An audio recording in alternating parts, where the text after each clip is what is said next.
Welcome guys, so মই মোৰ YouTube channel New Tips জিত আপোনাক স্বাগতম জনাইছো পুনৰবাৰ আৰু মই আজি এটা নতুন টপিক লৈ আহিছো হেতু হল প্লাষ্টিকৰ মাছ হয় আপুনি ঠিকই শুনিছে প্লাষ্টিকৰ মাছ তো বজাৰত হয়তো আহি পাইছে বা আহি পাব অতি শীঘ্ৰে প্লাষ্টিকৰ মাছ যেনেকৈ আপুনি আগতে TV channel news channel YouTube WhatsApp আদি খবৰ পাইছিলে প্লাষ্টিকৰ কণী প্লাষ্টিকৰ চাউল প্লাষ্টিকৰ বন্ধাকবি ঠিক তেনেদৰে হয়তো মাৰ্কেটত আহিছে বা আহি পাইছে প্লাষ্টিকৰ মাছ তো মই এটা সৰু ভিডিও ক্লিপ পাইছো তো ইয়াত সংযোগ কৰিছো মোৰ ভিডিওটিত তো সেই ক্লিপটো আপুনি চাওক আৰু নিজে মোক ডিসিশন তলত কমেন্ট বক্সত কমেন্ট কৰক এটো প্লাষ্টিকৰ মাছ হয়নে নে অৰিজিনাল ফিশ হয় তো যিসকলে মাছ খায় বা মাছ ভাল পায় তেওঁলোকৰ আত্মীয় কুটুম্ব বা ভোজ আমাৰ বিভিন্ন উৎসৱ পাৰ্বণত মাছটো ব্যৱহাৰ কৰে আৰু অসমীয়া ৰীতিত মাছ ব্যৱহাৰক লৈ বহুত কথা কাহিনী সম্প্ৰচাৰিত হৈ আছে অসমীয়া কলা সংস্কৃতিৰ লগত জড়িত গতিকে সাৱধান হওক আৰু মই নিবিচাৰো বা আপুনি যাতে প্লাষ্টিকৰ মাছ বজাৰৰ পৰা ক্ৰয় কৰি আনে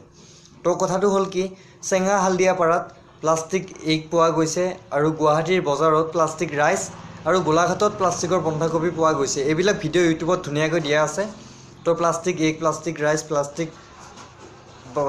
কেবেজ এইবিলাক মাৰিলে আহি যাব তো কথাটো হল কি মই এই ভিডিওটো পোৱাৰ পিছত মই মোৰ টিম মোৰ এক্সপাৰ্ট আৰু মোৰ ডক্টৰক সুধিছিলো কি দেখা ভিডিওটো দেখাই সুধিছিলো কি এটো অৰিজিনাল মাছ হয় না প্লাষ্টিকৰ মাছ হয় তো তেওঁলোকে মোক ধুনীয়াকৈ বুজাই দিছে এটো প্লাষ্টিকৰ মাছ হয় এটো অৰিজিনাল ফিশ নহয় তো আপুনি ধুনীয়াকৈ ভিডিওটো চাওক চাই ফেলে নিজে ডিসিশন লওক এটো প্লাষ্টিকৰ মাছ হয় নে অৰিজিনাল হয় আৰু আপুনি বজাৰ কৰোঁতে সাৱধান হওক আৰু ধুনীয়াকৈ চালি জাৰি চাওক এছাম অসাধু চক্ৰৰ ব্যৱসায়ীয়ে ধুনীয়াকৈ প্লাষ্টিকৰ বস্তুৰে বজাৰ উন্নতি কৰিছে তো গাইজ মই আপোনালোকক অনুৰোধ জনাইছো যে যদি আপোনালোকে প্লাষ্টিকৰ ফিশ যদি বজাৰত পায় তেতিয়াহলে তাৰ ভিডিও ক্লিপ এটা বনাব বা আপুনি মোৰ কমেন্ট বক্সত লিংক কৰি আপোনাৰ WhatsApp নম্বৰটো দি দিব পাৰে তো আৰু ভিডিওটোৰ শেষত মই এটা লোকেল এড দিছো তো মোৰ অনুৰোধ আপোনালোকে যাতে লোকেল এডটো চাই লয় যদি কমেন্ট কৰে মোৰ ভাল লাগিব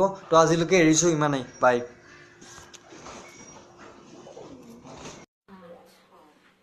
Yeah, this fish, this is a plastic fish that we bought from the shop, Africa shop in London.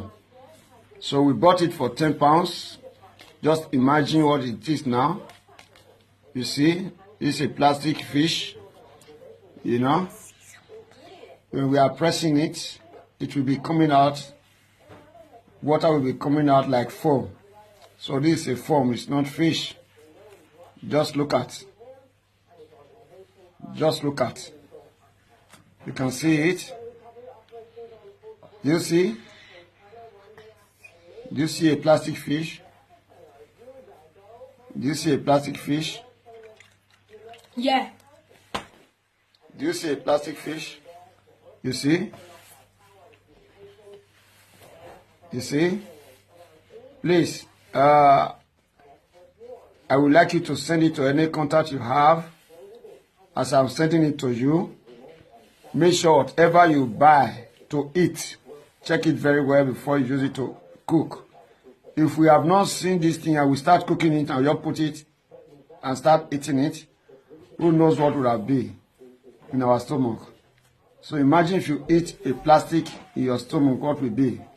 Please, these people that are selling deadly things to the whole world now to kill people, may the Lord God judge them by fire and by thunder. Whatever they prepare to kill the world, to destroy people in the world, they will eat it themselves. In Jesus' name, amen.